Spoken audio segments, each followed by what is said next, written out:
ओम नमो भगवते वासुदेवाय। ओम नमो भगवते वासुदेवाय। नारायणं नमस्कृत्यं नरं चैव नरोत्तमं देवीं सरस्वतीं व्यासं ततो जयमुदीरये। नष्टप्रायेषु अभद्रेषु नित्यं भागवत सेवया भगवती उत्तम श्लोके भक्तिर्भवति नैष्ठिकी। ओम ज्ञानतिमिरान्धस्य ज्ञानाञ्जनशलाकया चक्षुर्मिलितं येन तस्मै श्रीगुरुवे नमः। नमो विष्णुपादाय कृष्णपृष्ठाय भूतले श्रीमते भक्तिवेदान्त स्वामी इति नामिने। नमस्ते सरस्वती देवे गौरवाणी चारिणे निर्विशेष शून्यवादी पाश्चात्य देशतारिणे। जय श्री कृष्ण चैतन्य प्रभु नित्यानंद श्री अद्वैत गदाधर श्रीवासादि गौर भक्त वृंद। हरे कृष्ण कृष्ण कृष्ण हरे हरे, हरे राम राम राम हरे हरे। गुरुवे गौरचंद्राय राधिकाय तदाले कृष्णाय कृष्ण भक्ताय तद्भक्ताय नमो नमः।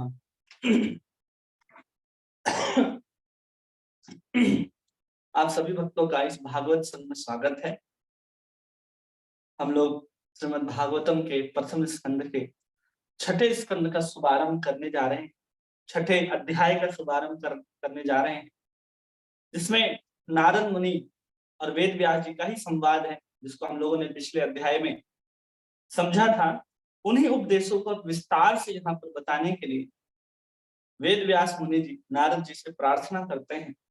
और जब वो ब्राह्मण चले जाते हैं उनके घर से, ब्राह्मणों के घर से जाने से लेकर के नारद जी ने कैसी साधना की, उनका बचपन कैसा बीत रहा था और कैसे उन्होंने भगवान का साक्षात्कार किया, इन सब बातों को विस्तार से जानने के लिए उत्सुकता दिखाते हैं। और फिर वही नारद जी फिर यहाँ पर अपने बचपन के साधन स्तर को समझाने के लिए प्रयास करते हैं। तो हम लोग उन्हीं को श्रवण करने का भी प्रयास करेंगे कि नारद जी ने कैसे अपने जीवन में इन सब वस्तुओं को प्राप्त किया है। नारद मुनि तथा श्रील वेद व्यास का संवाद। सूत उवाच एवं निशम्य भगवदेन्द्र देवर्षि जन्म कर्म च भोजम प्रपक्ष तम ब्राह्मण व्यास सत्यवती सुतः। कह रहे हैं, श्रील सूत गोस्वामी ने कहा, हे ब्राह्मणों, इस तरह नारद मुनि के जन्म तथा कार्यकलापों के विषय में सब कुछ सुन लेने के पश्चात ईश्वर के अवतार तथा सत्यवती के पुत्र श्रील वेद व्यास ने इस प्रकार पूछा। ऐसा सूत गोस्वामी सौनक आदि ऋषि को कह रहे हैं। तात्पर्य, श्रील वेद व्यास नारद मुनि की सिद्धि के विषय में और भी जिज्ञासु थे। उन्होंने उनके विषय और अधिक जानना चाहा। इस अध्याय में नारद मुनि बताएंगे कि भगवान के विग्रह के दिव्य भाव में लीन थे और अत्यंत कष्ट का अनुभव कर रहा था। इस तरह भगवान ने किस प्रकार उन्हें थोड़ी देर के लिए दर्शन दिया। श्री व्यास उवाच भिक्षुर्भविविप्र प्रवीसिते विज्ञान दृष्टेभिस्तवः वर्तमानो वैश्चात्ये ततः किं करोत् भवान्। अब यहाँ पर वेद व्यास प्रश्न पूछते हैं कि आपने उन महामुनियों के चले जाने पर क्या किया, जिन्होंने आपके इस जन्म के प्रारंभ होने से पूर्व आपको दिव्य वैज्ञानिक ज्ञान प्रदान किया था। वो लोग जब चले गए, आपको दिव्य वैज्ञानिक ज्ञान प्रदान किया था। क्या था वो? विज्ञान दृष्टेन अभिस्तवः। इस विज्ञान की बात कर रहे हैं, यहाँ पर आध्यात्मिक विज्ञान की बात कर रहे हैं। वो सब कुछ प्रदान किया गया था। इनको प्रदान किया गया था, एकमात्र नारद जी को उन ब्राह्मणों ने प्रदान किया था। क्या आप हमें बताइए कि जब वो चले गए तो आपने क्या किया? जब वो चले गए तो कैसे आपने साधना किया, क्या क्या हुआ आपके जीवन के साथ, और जो ज्ञान आपने लिया था उस ज्ञान के साथ आपने क्या किया? ये सब प्रश्न को यहाँ पर पूछते हैं।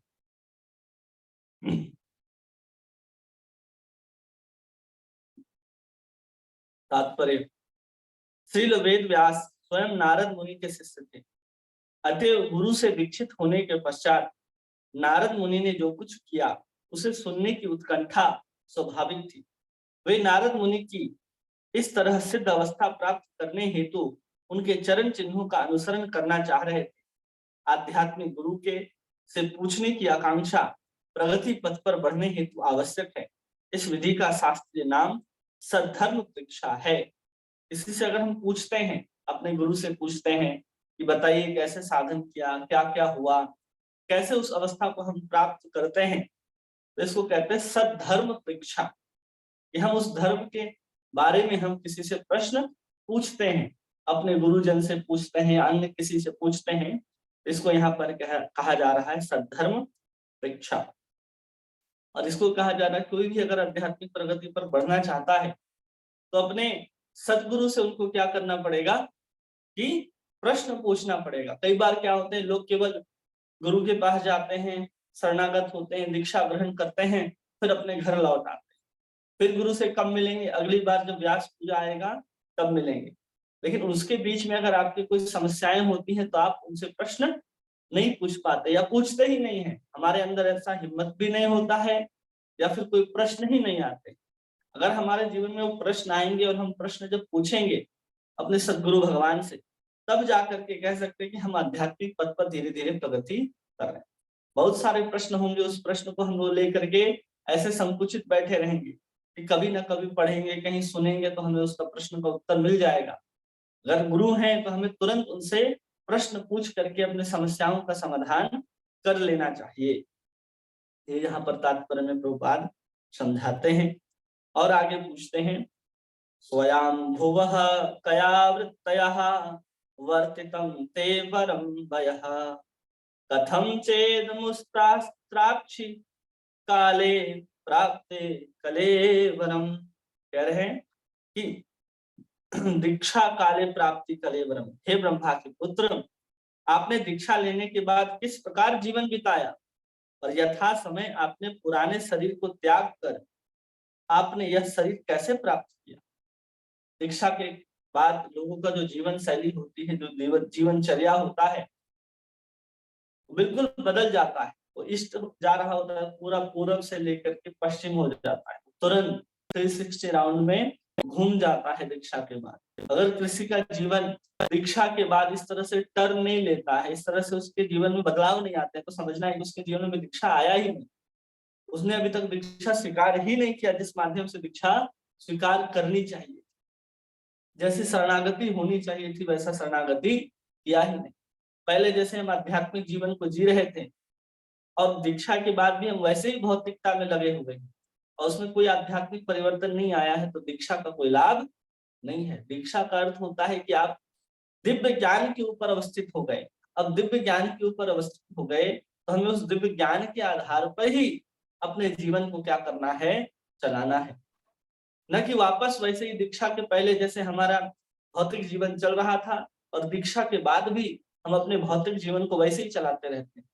हमारे चित्त में, हमारे मानसिकता में, हमारे कार्य में, हमारे कार्यशैली में किसी प्रकार का परिवर्तन नहीं आता है, तो समझना है कि दीक्षा हमने अभी तक ग्रहण नहीं किया।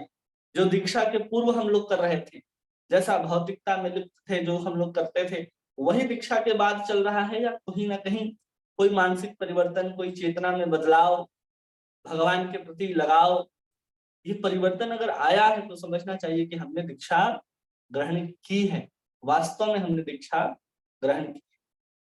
इसलिए पूछ रहे हैं कि जीवन दीक्षा लेने के बाद आपका कैसा जीवन था, नारद जी से पूछा जा रहा है। और यथा समय आपने उस शरीर को त्याग करने के बाद इस शरीर को कैसे धारण किया। तात्पर्य में प्रभुपाद लिखते हैं कि पूर्व जन्म में नारद मुनि एक सामान्य दासी पुत्र थे, अतः वे शाश्वत जीवन, आनंद तथा ज्ञान से परिपूर्ण इस स्वरूप को किस प्रकार प्राप्त कर सके, यह जानना महत्वपूर्ण है। श्रील वेद व्यास की इच्छा थी कि नारद मुनि ये सभी तथ्य सबकी तुष्टि के लिए प्रकट करे। इसके लिए प्रकट करे सबकी तुष्टि के, जो जन साधारण है हम लोग, उनके लिए ये बातें प्रकट करने की बात कही जा रही है। वेद व्यास जी तो त्रिकालदर्शी हैं, वो तो एक एक वस्तु को जान सकते हैं, लेकिन फिर भी वो नारद जी के मुख से श्रवण कर रहे हैं। किसी भक्त की महिमा, भगवान की महिमा किसी भक्त के मुख से श्रवण करने का इतना महत्व है कि सब कुछ जानने वाले वेद व्यास जी भी नारद जी से क्या कर रहे हैं, श्रवण कर रहे हैं। आगे कहते हैं, प्रकल्प विषया मेताम स्मृति ते मुनि सतम नयो संविद्धात काल ऐसा सर्वन निराकृति।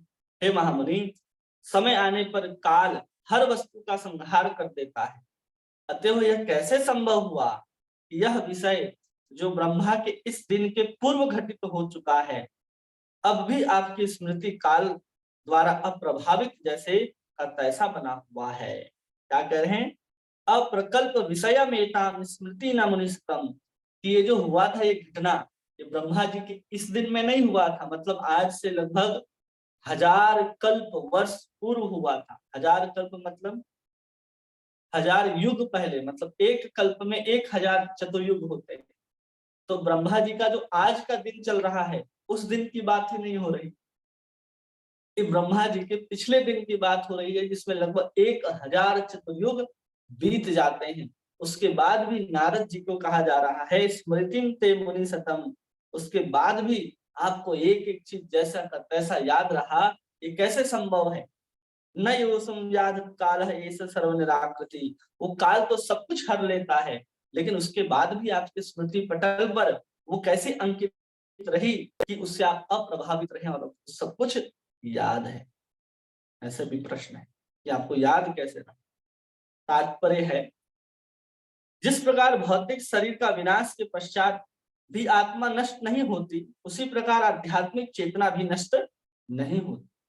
नारद मुनि ने पूर्व कल्प में जब उन्होंने भौतिक शरीर प्राप्त था, तभी यह आध्यात्मिक चेतना विकसित कर ली थी। कोई भी व्यक्ति अपने जीवन में अगर आध्यात्मिक चेतना को विकसित कर लेता है, तो आध्यात्मिक चेतना का कभी भी नाश नहीं होता, वो कभी भी नष्ट नहीं होता। जब आध्यात्मिक चेतना कभी भी नष्ट नहीं होती, तो कितना भी जन्म ले ले, वो आध्यात्मिक चेतना के अनुसार भगवान की भक्ति कैसे करनी है, भगवान की सेवा कैसे करनी है, भगवान के नाम में दृढ़ता कैसे आएगी, वो चेतना उसने पहले से ही जागृत कर ली है, तो स्वाभाविक रूप से ये सब कार्यों में लग जाता है। और आपको लगेगा अरे ये तो कहीं से सीख करके आया है, ऐसा लग रहा है, लेकिन वास्तव में पूर्व जन्म में जो उसने भक्ति की है, जो अपने आध्यात्मिक चेतना को जागृत कर रखा है, उसके अनुसार ही उतने शुद्धता के साथ, दृढ़ता के साथ भगवान का नाम जब, भगवान की सेवा वो करने लग जाता है। भौतिक शरीर की चेतना का अर्थ है भौतिक शरीर के माध्यम द्वारा अभिव्यक्ति की गई आध्यात्मिक चेतना। भौतिक शरीर, भौतिक चेतना का मतलब है कि हम इस भौतिक शरीर के माध्यम से जो कुछ भी व्यक्त करते हैं, वो है भौतिक चेतना, जो आध्यात्मिक शक्ति के कारण प्रकट होती है। हम आध्यात्मिक शक्ति हैं, आत्मस्वरूप हैं, और इस शरीर के भीतर होने के कारण इस भौतिक शरीर के द्वारा हम व्यक्त होते हैं। इसलिए यहाँ पर प्रभुपाद लिख रहे हैं कि भौतिक चेतना जो शरीर के द्वारा प्रकट होती है, यह चेतना निकृष्ट, विनाशशील तथा विकृत होती है, लेकिन आध्यात्मिक स्तर पर अति मानस की परिचेतना आत्मा के समान ही श्रेष्ठ होती है और कभी भी नष्ट नहीं होती है। जब हम इस शरीर से परे हो जाएंगे और इस शरीर से परे होकर के जो भी हम गतिविधि करते हैं वो सब कुछ हमें याद रहे, लेकिन हम इस शरीर को समझते हुए हम जो कुछ भी कार्य करते हैं वो हमारे स्मृति पटल से धीरे धीरे मिटता चला जाता है। इसलिए हम बहुत चीज याद करते हैं, फिर समय के साथ वो हमारे याद से धीरे धीरे धुंधला होता चला जाता है। लेकिन वही कोई आत्म स्तर तक पहुंच गया हो, कोई आध्यात्मिक स्तर तक पहुंच गया हो, उसके बाद वो कुछ करता है, व्यक्त करता है, उसके द्वारा जो कुछ भी कहा गया, सुना गया, किया गया, वो सब की स्मृति उसके स्मृति पटल पर रहती है, क्योंकि आत्मा के समान वो श्रेष्ठ हो जाता है जब उस शरीर से परे आत्म साक्षात्कार की स्थिति में होता है। अब यहाँ पर नारद जी कहना आरंभ करते हैं कि अब क्या किया मैं, तो कहते हैं भिक्षु भिवि प्रविशते विज्ञाना दृष्टे ममः वर्तमानो वैश्याति ततः एकदरा रासमं एतत् कारसम। नारद मुनि कहते हैं कि जब महर्षि मुझे आध्यात्मिक का विज्ञान ज्ञान प्रदान किया था, वे अन्य स्थलों पर चले गए और मुझे इस प्रकार से जीवन बिताना पड़ा। अब वो अपने जीवन काल को कैसे बिता रहे हैं नारद जी, उस चीज के बारे में वर्णन करना शुरू करते हैं। तात्पर्य में कहते हैं प्रभुपाद कि पूर्व जन्म में नारद मुनि को महर्षियों की कृपा पूर्वक आध्यात्मिक ज्ञान प्रदान किया गया था। तब उनके जीवन में प्रत्यक्ष परिवर्तित आया था। यद्यपि वे 5 वर्ष के बालक थे, वो 5 वर्ष के ही बालक थे। प्रमाणिक गुरु से दीक्षा प्राप्त करने के पश्चात दिखाई देने वाला यह महत्वपूर्ण लक्षण है। क्या परिवर्तन आया? कह रहे हैं कि उनका आध्यात्मिक ज्ञान प्राप्त हो गया। अगर कोई प्रमाणिक गुरु से दीक्षा ग्रहण करता है तो उसके जीवन में आने वाला यह महत्वपूर्ण लक्षण है कि वो अनुभूति करने लग जाएगा। उसके जीवन का जो परिवर्तन है, उस परिवर्तन को कोई भी साक्षात रूप से अनुभव कर सकता है। जैसे कि हमने कहा कि उसका जीवन पूरा परिवर्तित हो जाता है, 360 राउंड में घूम जाता है। अगर कोई दीक्षा ग्रहण करता है किसी प्रमाणिक गुरु से, तो उसके अंदर सब लक्षण प्रकट रूप से दिखाई देते हैं। ऐसा नहीं कि भीतर भीतर ही दिखाई देगा, तुरंत दिखाई देने लगते हैं कि अब क्या परिवर्तन आ गया। अब दीक्षा हुआ तो कैसे एकांत में बैठ करके भजन करने में रुचि लगती है, कैसे भगवान की लीलाओं कथाओं को सुनने में रुचि जागृत होती है, कैसे भगवान के सामने बैठ करके एकांत में भगवान को टकटकी लगा करके देखने की इच्छा उत्पन्न होती है। ये सब कुछ जो है वो जब प्रमाणित गुरु से हम दीक्षा ग्रहण करते हैं तब हम इन बातों का अनुभव कर सकते हैं। भक्तों की वास्तविक संगति से जीवन में आध्यात्मिक अनुभूति के लिए तेजी से परिवर्तन आता है। और भक्तों की संगति में अगर हम होते हैं तो आध्यात्मिक जीवन की जो अनुभूति है वो हम बहुत तेजी से अनुभव कर सकते हैं। वो बहुत जल्दी परिवर्तन हमें अंदर अपने अंदर दिखाई देने लग जाता है। और नारद मुनि के पूर्व जीवन में ऐसे घटा कि एक एक करके इस अध्याय में वर्णन किया गया है। और नारद मुनि के जीवन में जो जो हुआ वो सब कुछ यहाँ पर इस अध्याय में अंकित किया गया है, सब कुछ बतलाया गया है। और वहां पर नारद जी शुद्ध साधुओं के संग में थे। शुद्ध साधुओं के संग में होने के कारण उन्हीं में से किसी एक को उन्होंने अपने दीक्षा गुरु के रूप में चुना और फिर उनके जीवन में ये सब परिवर्तन आया है। तो बताना चाह रहे हैं नारद जी कि अब मैंने क्या क्या किया।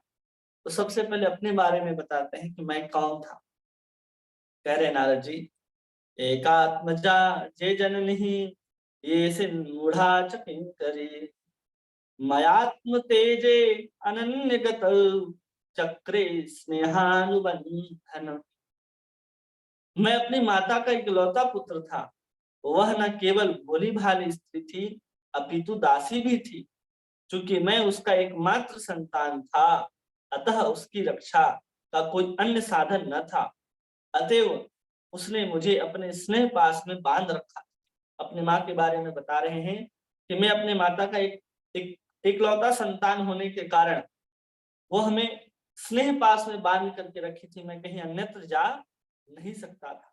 और कह रहे हैं कि ये सिल मूढ़ा चकिंकर ही, और बहुत भोली भाली थी और अल्पज्ञ।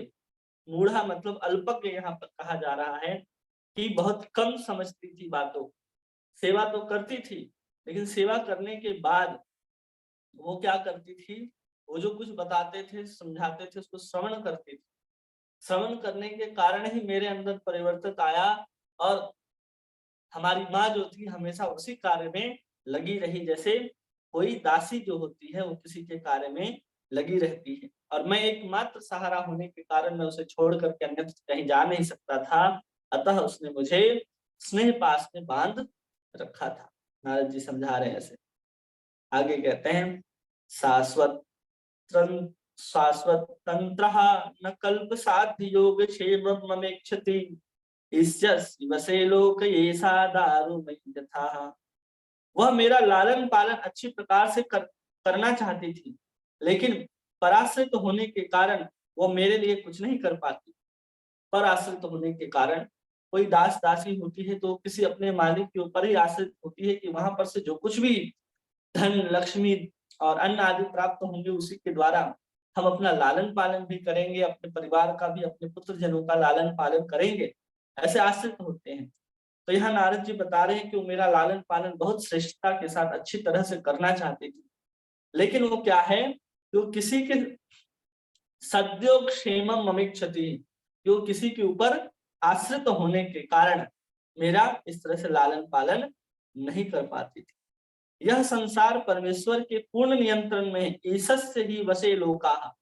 ये जो संसार है भगवान के नियंत्रण में चलता है। अतएव प्रत्येक व्यक्ति कठपुतली नचाने वाले के हाथ में किसी काष्ठ की गुड़िया के समान है।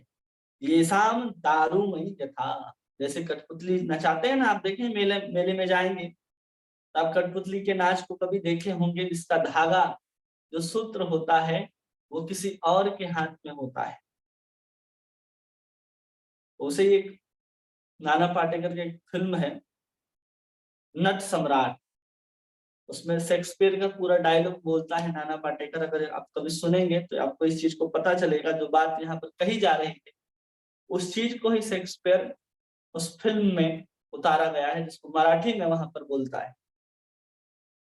ईशस्य ही वशे लोको ये सा दारूमयी यथा, कि प्रत्येक संसार की प्रत्येक वस्तु भगवान के नियंत्रण में काम करती है और जो भी है वो सब भगवान के हाथ की कठपुतली है, ऐसा नारद जी कह रहे हैं। फिर आगे कहते हैं अहम च तद ब्रह्म कुले उसी उपेक्षया दिदेश काला वयत पुत्रो बालक पंचहाननः। जब मैं 5 वर्ष का बालक था तो एक ब्राह्मण की पाठशाला में रहता था। कहाँ रहते थे नारद जी? एक ब्राह्मण की पाठशाला में रहते थे। अब ब्राह्मण की पाठशाला में रहते थे और मैं अपनी माता के स्नेह पर आश्रित था और मुझे विभिन्न क्षेत्रों का कोई अनुभव न था। वो अपने माँ के ऊपर आश्रित थे, एक ब्राह्मण के पाठशाला में पढ़ाई भी करते थे और उसके बाद सब कुछ अनुभव, सब कुछ आश्रय नारद जी के भी कौन थे उस समय? उनकी माँ ही थी। फिर आगे कहते हैं एकदा निर्गताम गृहे दुह्यन्ति निशिंगाम पति सर्पो अदश्रप्तः स्पृष्टः कृपण काल चोदितः। एक बार जब मेरी माँ बेचारी रात्रि के समय गाय दुहने जा रही थी तो परम काल से प्रेरित एक सांप ने मेरी माता के पांव में डस लिया।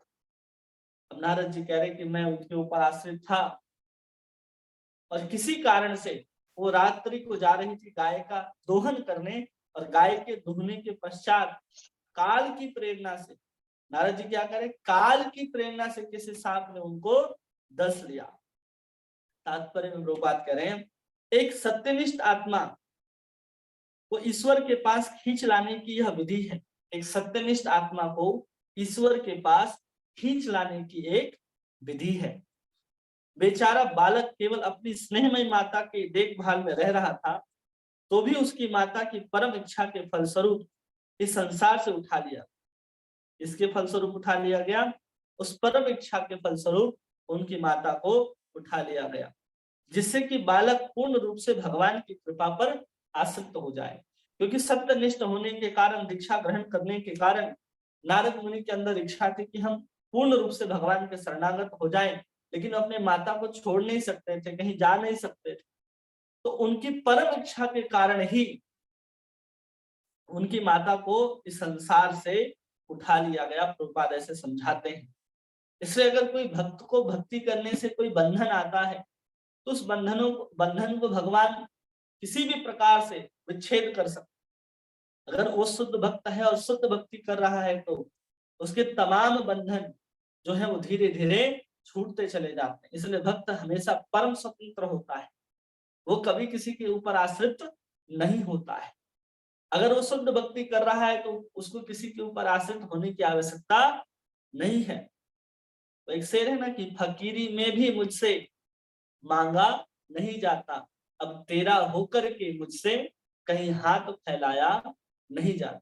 तो भक्त की स्थिति वही हो जाती है कि भगवान का आश्रित हो गया तो अब किसी अन्य का आश्रित होने की कोई संभावना नहीं है। अन्य आश्रित होने वाले को भगवत गीता में व्यभिचारी कहा गया। जो भगवान कृष्ण के अतिरिक्त एक बार शरणागति ग्रहण करके किसी भी अन्य देवी देवता या मनुष्य, राजा महाराजा किसी के ऊपर आश्रित होता है तो वो व्यभिचार कहलाता है। भक्ति नहीं कहलाती है। जब एक बार आपने कृष्ण का चरण पकड़ लिया है तो केवल और केवल कृष्ण के चरणों पर ही अपने माथे को झुकाना है। मीराबाई का एक प्रसंग आता है कि जब मीराबाई का विवाह होकर के जब चित्तौड़ की महारानी बनती हैं मीराबाई, और जब वहां पहुंचती हैं तो उनके यहाँ एक विधान था कि वो गणगौर का पूजन करेंगे। तो गणगौर का पूजन करने के लिए उनकी सास बोलती है कि जाओ बुला करके लाओ। अब जाकर के बुलाने के लिए कहती है तो मीराबाई कहती है कि अभी हमारे ठाकुर की सेवा गिरधर लाल के श्रृंगार का और भोग का समय है, मैं कुछ देर बाद आऊं। वो श्रृंगार सेवा करते रहती हैं, बहुत समय बीत जाता है, फिर से दासियां आती हैं और फिर भी वो जाने से इनकार कर देती हैं कि हमारे गिरधर लाल जो है वही हमारे लिए सब कुछ। तो वहां समझाया जाता है कि आप गणगौर के शरण में नहीं जाएंगे तो आपका जो सुहाग है वो अमर नहीं रहेगा, आप विधवा हो जाएंगे, ऐसा वहां पर मीराबाई को कहा जाता है। तो मीराबाई कहते हैं कि मेरे जो पति हैं, जन्म जन्म के जो भरतार हैं, वो मेरे गिरधर लाल हैं। ऐसे वर को क्या क्यों वरूं जो जन्मे मर जाएं। तो कहती है मीराबाई कि ऐसे वर को क्यों वरूं जो जन्म लेते हैं और फिर मर जाते हैं। और फिर कहते हैं ऐसे वर को वरूं जो चाहो जुड़ लो अमर हो जाए, कि जिससे हम बंधन को बांध लेते हैं तो जो विवाह हो जाता है, जिसके साथ विवाह होता है वो भी अमर हो जाता है। तो हमारा सुहाग मरने वाला नहीं है। हम भगवान कृष्ण के ऊपर आश्रित हैं तो किसी अन्य देवी देवता की क्या मजाल कि हमारे और उनके संबंध को विच्छेद कर सके। तो ऐसे सब कुछ वहां पर हम लोग देखने के लिए मिलता है। उसी प्रकार कोई एक शरणागत भक्त होता है तो शरणागत भक्त के अंदर भी ये तमाम लक्षण देखने के लिए मिलते हैं कि जो भी उसके संबंधित होते हैं वो सबको धीरे धीरे भगवान उससे दूर कर देते हैं। जहां लगता है कि भक्त यहाँ पर फंस रहा है तो उसको किसी न किसी प्रकार से दूर करते हैं। जैसे नारद जी की माता जी को यहाँ एक सांप के द्वारा दंशन होता है और उनकी माता की मृत्यु हो जाती है। आगे कह रहे हैं तदा तं निमिष्य भक्तानां समीप्सितः अनुग्रहं मन्यमानः प्रतिष्ठं दिशंतरात्। मैंने इस प्रकार भगवान की विशेष कृपा माना क्योंकि वे अपने भक्तों को भला चाहने वाले हैं, और इस प्रकार सोचता हुआ मैं उत्तर की ओर चल पड़ा। नारद जी उसमें नाराज नहीं होंगे कि एकमात्र आश्रय हमारे भगवान ही माता ही थी, आपने उसको भी उठा लिया। वो नाराज नहीं होते बल्कि कहते हैं कि वो तो कृपा है हमारे ऊपर कि अब हम हमारे साथ ऐसा हुआ कि अब हम सब कुछ छोड़ करके भगवान का भजन कर सकते हैं। लेकिन हमारे से कुछ विषय, कोई वस्तु, कोई संबंध जब हमसे छूट जाता है तो हमको लगता है अरे ये कितना बड़ा पाप हो रहा है, अपराध हो रहा है, भगवान हमारे साथ ऐसा क्यों कर रहे हैं। जबकि वास्तव में नारद जी की दृष्टि को देखिए, इतना सब कुछ होने के बाद भी उनकी परम दृष्टि जो है कहाँ टिकी हुई है, केवल और केवल भगवान की कृपा के ऊपर टिकी हुई है कि अब हम आराम से भजन कर सकते हैं। एक बार क्या हुआ कि वृंदावन में एक माता रहती थी। माता रहती थी और खूब भजन करती थी। ऐसा भजन करती थी जैसे उसके सात्विक विकार जो है उसके हृदय से, उसके आंख से, उसके शरीर से प्रकट होते थे। ऐसा भजन करती थी। वो अपने पति को और अपने बच्चे को छोड़ करके आई थी। उसका एक बच्चा था जो 6 साल का और एक बच्चा जो था वो 12 साल का। तो एक बार क्या हुआ कि वो मिलने के लिए आ गए, जहाँ वो भजन करती थी वृंदावन में, कि अपने माँ से हम मिलने के लिए जा रहे हैं। उसका पति मिलने के लिए आया तो 6 साल का बालक है, उसके साथ खेलता था, माँ माँ करता था। तो जैसे ही मामा करता था तो एक बार वो भजन कर रही थी, भजन करते हुए उसकी स्मृति जो है कृष्ण से अलग होकर के उस बच्चे के ऊपर चली गई, क्योंकि बच्चा तो उसी का है। ममता तो कहीं ना कहीं किसी भी अवस्था में जागृत हो ही जाएगी। अब उसके अंदर याद आ गया, अरे बच्चा, उसको भोजन दिया कि नहीं दिया, वो खाया कि नहीं खाया, ऐसा विचार आ गया जब वो भजन करने के लिए बैठी। वो भजन छोड़ करके उठती है, उस 6 साल के बच्चे को अपने पति के गोद में देती है और कहती है कि खाली करो आश्रम, यहाँ से निकलो, हमारा भजन करने में व्यवधान हो रहा है। वो समझ जाती है कि बच्चा जो है हमें अब मोह में फंसा लेगा, हमारा मन को विचलित कर रहा है। तो अपने बच्चे को अपने पति के गोद में दे करके भेजती है कि यहाँ से जाओ, हमें भजन करने में किसी प्रकार का व्यवधान नहीं होना चाहिए। तो इस तरह के त्यागी, इस तरह के वैरागी लोग भी हुए जो भगवान के लिए सब कुछ छोड़ करके भजन करने के लिए तैयार होते हैं।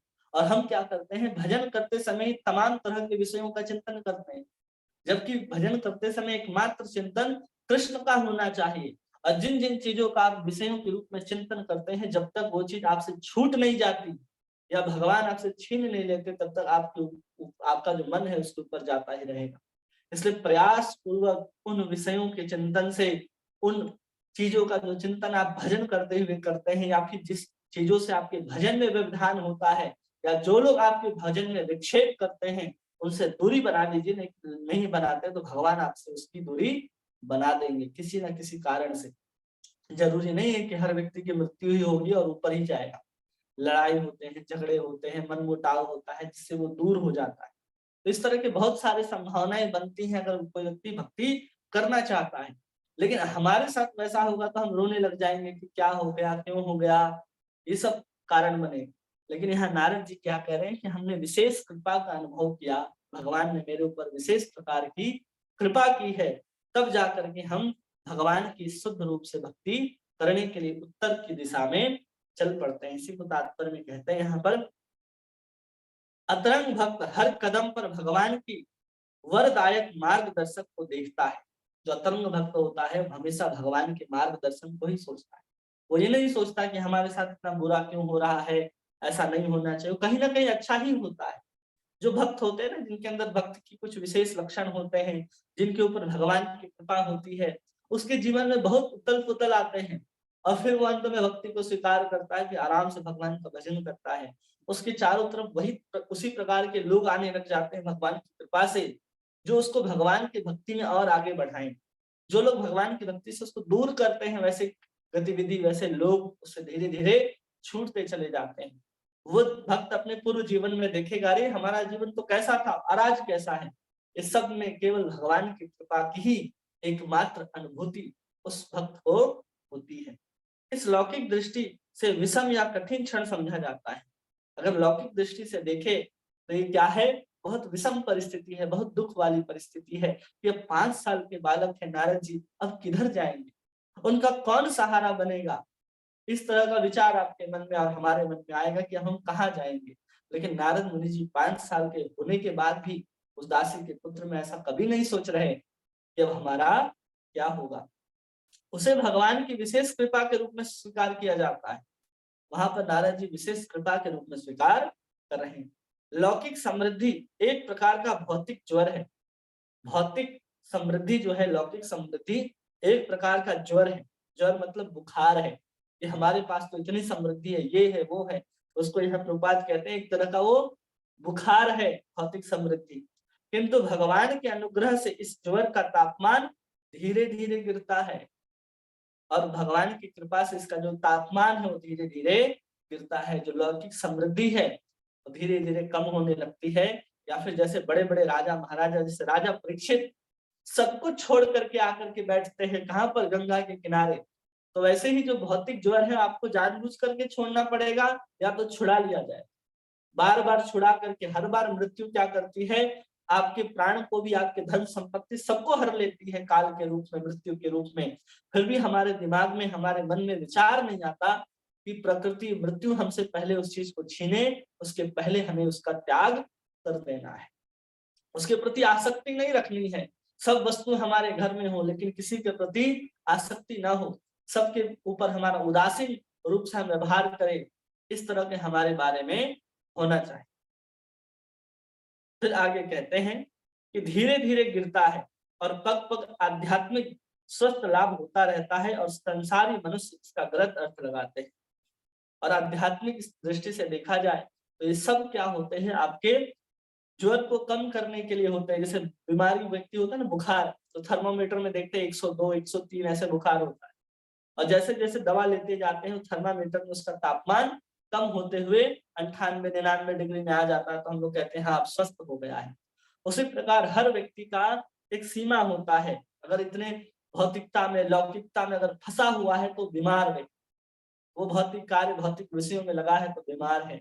जैसे जैसे धीरे धीरे वो भौतिक भोगों के प्रति उसकी आसक्ति, भोग इच्छा, कामनाएं कम होने लगती हैं, तो ये क्या है, उसका भौतिक ज्वर धीरे धीरे कम हो रहा है। जिसको वास्तव में आध्यात्मिक पग पर स्वस्थ लाभ होता है, लेकिन सांसारी मनुष्य उसे गलत समझते हैं कि बेचारे के साथ क्या हो रहा है। तो आज के लिए बस इतना ही।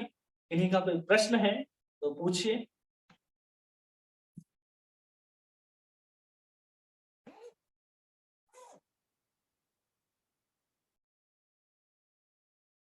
किन्हीं का कोई प्रश्न नहीं है? हरे कृष्ण प्रभु जी, दंडवत प्रणाम। दंडवत प्रणाम। प्रभु जी, हम बोल रहे थे, आप जो बोल रहे थे ना, भगवान की कृपा होती है, भगवान उनसे सब कुछ आसानी से कर देते हैं जो उनके भक्ति में अच्छा हो। हाँ, और सिर्फ जो मतलब कनिष्ठ भक्त के साथ भी हो सकता है, या फिर जो उत्तम भक्त लेवल पे रहते श्रेणी पे उनके साथ ही हो सकता है? अब वहाँ नारद जी तो 5 वर्ष के हैं ना सर। अब वहां पर कनिष्ठ और मध्यम की बात ही नहीं आएगी, क्योंकि उन्होंने केवल उन साधु की संगति को प्राप्त करके उन्होंने भगवान की जो शुद्ध भक्ति है उसमें कनिष्ठता की बात नहीं आएगी। कनिष्ठ भक्त मतलब होता है जिसका भगवान के ऊपर विश्वास कम है। विश्वास के ऊपर ही, श्रद्धा के ऊपर ही कनिष्ठ, मध्यम और उत्तम अधिकारी को विभाग किया गया है। तो जिसका अगर भगवान के ऊपर पूर्ण विश्वास, उसके ऊपर ही ऐसा होता है। और जिसका जितना विश्वास है उसके ऊपर ही उसको कनिष्ठ, मध्यम और उत्तम भक्त माना जाता है। तो जब व्यक्ति के अंदर पूर्ण विश्वास भगवान के प्रति होता है तभी जाकर के इस तरह की घटनाएं घटती हैं। ये सब श्रद्धा के ऊपर निर्भर करता है, आपके भक्ति के ऊपर नहीं, आपके श्रद्धा के ऊपर कि आप भगवान के ऊपर कितना विश्वास रखते हैं, भगवान के ऊपर आपको कितनी श्रद्धा है कि वो जो कुछ भी करेंगे हमारे लिए श्रेष्ठ ही करेंगे। अगर आपको भजन करने की इच्छा है, भगवान की तरफ जाने की इच्छा है और भगवान पर विश्वास, आप भक्ति कर रहे हैं या नहीं कर रहे, इससे फर्क नहीं पड़ता। नारद जी ने तो अभी भजन शुरू भी नहीं किया है, साधु उनको दीक्षा दिए हैं और दीक्षा प्राप्त करने के बाद जब तक 4 महीने तक उन्होंने श्रवण कर कीर्तन किया, उनकी सेवा की। साधना को तो अभी तक शुरू भी नारद जी ने नहीं किया है। अब नारद जी जब अभी उत्तर दिशा में जा रहे हैं, वहां अपने साधना को प्रारंभ करेंगे, उसके पहले ही भगवान की कृपा का वो अनुभव कर रहे हैं। तो हम श्रद्धा अगर भगवान के ऊपर रखते हैं, विश्वास रखते हैं, तो हमारे साथ भी ऐसी घटनाओं को घटने में कोई संकोच नहीं होना चाहिए कि हाँ हमारे साथ में ऐसा हो सकता है। ठीक है, ठीक है प्रभु जी, धन्यवाद। हरे कृष्ण। हरे कृष्णा। और किन्हीं का कोई प्रश्न है? निशा माता जी, तनु माता जी, संगीता माता जी। हरे कृष्णा हरे कृष्णा। किन्हीं का कोई प्रश्न नहीं है, सबको सब बातें समझ में आई मतलब? मीनू माता जी, पद्मा माता जी, हरे नागराज कृष्ण प्रभु प्रभु जी, जी, हरे कृष्ण। हरे कृष्णा, दंडवत प्रणाम। समझ आया प्रभु जी, अच्छे से आपने आज नारद जी का प्रसंग बताया कि जिसके मन में भक्ति करने की इच्छा है ना, तो भगवान अपने आप उसके सारे मार्ग की बाधाएं दूर कर देते हैं। जैसे नारद जी की माता जी 5 साल की उम्र में ही उनका देहांत हो गया और उन्हें ऋषियों का साथ मिला, भगवान का वो मिला सानिध्य आ रहा है प्रभु जी, बहुत अच्छे से समझ आ रहा है, बहुत अच्छे से आनंद भी आ रहा भागवत पढ़ने में अपना। रोज श्लोक देखते हैं तो समझ आता है अच्छे से। आप सही कहते हो, गुरु के बिना हम कोई भी ग्रंथ जितना मर्जी पढ़ ले उसको धारण नहीं कर सकते प्रभु जी, ये तो है ही है। बहुत बहुत धन्यवाद। और किन्हीं का कोई प्रश्न है, कुछ कहना चाहते हैं? नहीं, ठीक है। तो अब आज 11 बजे अगर हम देखते हैं, 11:30 बजे अगर हम वहाँ पहुँचते हैं और लाइव होता है तो फेसबुक पर लाइव वहाँ का कार्यक्रम कर दिया जाएगा। ठीक है। हरे कृष्णा कृष्ण कृष्णा हरे हरे, हरे राम राम राम हरे हरे। जो वृंदावन यात्रा, मायापुर यात्रा जाना चाहते हैं वो बताएं कि आपका क्या सुझाव है, कब से कब जाना चाहते हैं। जो ग्रुप बनाया गया है उसमें ऐड होकर के हमने सुझाव को दे कि हाँ हम भी जाना चाहते हैं और इस तिथि से इस तिथि तक जाना चाहते हैं। कुछ भक्तों का विचार है कि हम वृंदावन भी जाएं, तो वृंदावन भी हम ले जाएंगे उसी समय जब मायापुर की यात्रा समाप्त होगी, उसके पहले या उसके बाद भी हम लोग वृंदावन की यात्रा कर सकते हैं। तो जिसको जहां जाने की इच्छा है वहां पर हमको जा सकते हैं, वहां पर उनका दर्शन हो सकता है। ठीक है, तो सब लोग बताएं कि कौन कहाँ जाना चाहता है, तो उस हिसाब से सब कुछ जो आगे की तैयारियां होनी चाहिए वो हो सके, इसलिए आप अपने अपने सुझाव यथासंभव जल्दी से दें। ठीक है, मायापुर के लिए जो है मायापुर के लिए, जो वृंदावन जाना चाहते हैं वृंदावन। ठीक है, वांछा कल्पतरुभ्यश्च कृपा सिन्धुभ्येव च पतितानां पावनेभ्यो वैष्णवेभ्यो नमो नमः। अनंत कोटि वैष्णव वृंद की जय। नामाचार्य श्री हरिदास ठाकुर की जय। राधा माधव अष्टवृंद की जय। जगन्नाथ बलदेव सुभद्रा महारानी की जय। श्री श्री गौर निताय भगवान की जय। श्री श्री राधा रमण लाल की जय। वृंदावन धाम की जय। ग्रंथ राज श्रीमद् भागवत महापुराण की जय। श्रील प्रभुपाद की जय। निताय गौर प्रेमानंदे हरि हरि बोल। आप सभी भक्तों को धन्यवाद। हरे कृष्ण। बलभद्र प्रभु जी की जय। दंडवत प्रणाम प्रभु जी। हरे कृष्णा। दंडवत प्रणाम।